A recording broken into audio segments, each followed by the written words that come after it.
The idea for this YouTube video came to me after watching this other booktuber do, well, the exact same thing. I feel like a lot of my ideas come to me after I watch YouTube video. Oh, how I love this platform. So, Jock Edwards made this YouTube video about his favorite book tropes, and I thought, why not do the same and rank my favorite tropes? But not just in books, but in everything that I consume ever, entertainment wise, like K dramas, anime, manga, movies, books, everything. My favorite tropes of all time. Here are the 12 tropes we will be ranking today. We've got enemies to lovers, of course, grumpy and sunshine, forced proximity, friends to lovers, fake dating, someone dies at the end, they don't end up together, love triangle, forbidden love, villain's perspective, chosen one, and found family. I'm going to start by my least favorite one to if I know a movie is about this trope, I'm watching it no matter what. Let's get started. At number 12, we have someone dies at the end. I mean, if I'm reading a book or watching a TV show, it's to escape reality. I don't need you to remind me how horrible life is. So even if you torture them throughout the whole book or movie, I want them to have a happy ending. I came for that, and you better give it to me. So hell no to this trope. Number 11 is for the chosen one.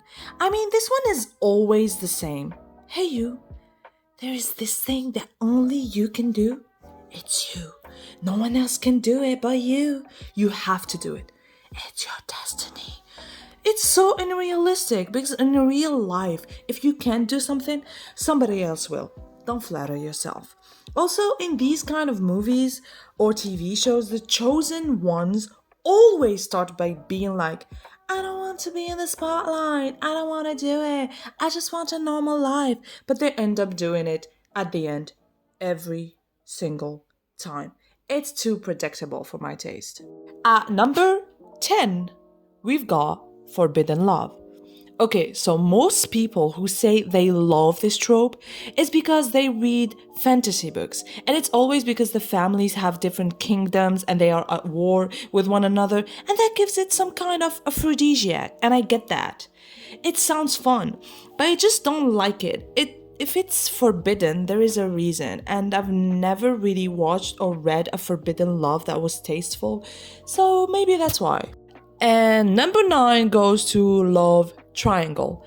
This one used to be my favorite trope of all time when I was younger, but as I matured, let's just say that I think it's horrific. Because most of the time, the person always ends up with the bad guy at the end anyways, and I end up feeling so sorry for the other character.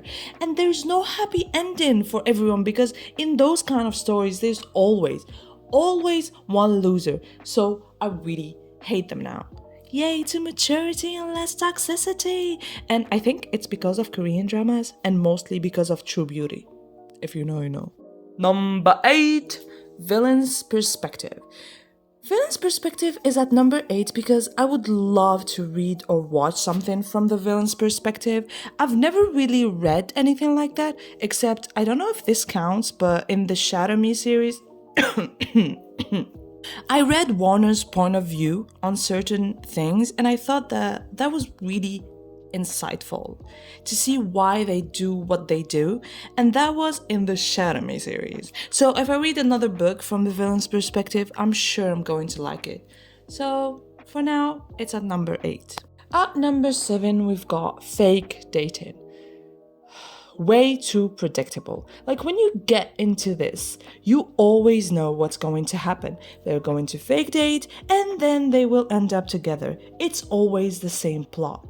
But if they have good banter, I still think it's gonna be a good read or a nice TV show. Number 6 is for forced proximity. I mean, if it's well done, this trope can be so good and funny, but most of the time they end up going to a hotel, then, oh, there's only one room. Damn, who would have thought? It's always the same thing. It's annoying, but if it's well done, well written, or well filmed, I think it can be a great, funny, interesting story. So, yeah, number 6 for this one. It's getting harder to choose, but number 5 goes to Grumpy and Sunshine. Grumpy and Sunshine can be such an adorable, cute read.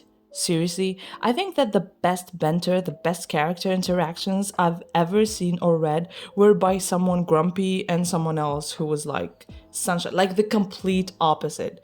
Yeah, I kind of like this one. Number 4. I'm gonna give you 2 seconds to guess this one. One, two. No, you were wrong. It was They Don't End Up Together.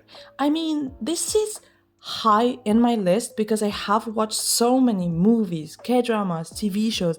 I've read books, but it's so predictable. They always end up together. From the first second, you know what's going to happen, and I just want to be surprised. Also, another reason why it's so high up in my list is because sometimes, actually, most of the time, they shouldn't end up together. It's toxic. They're not good for one another. But they still end up together just because they have to.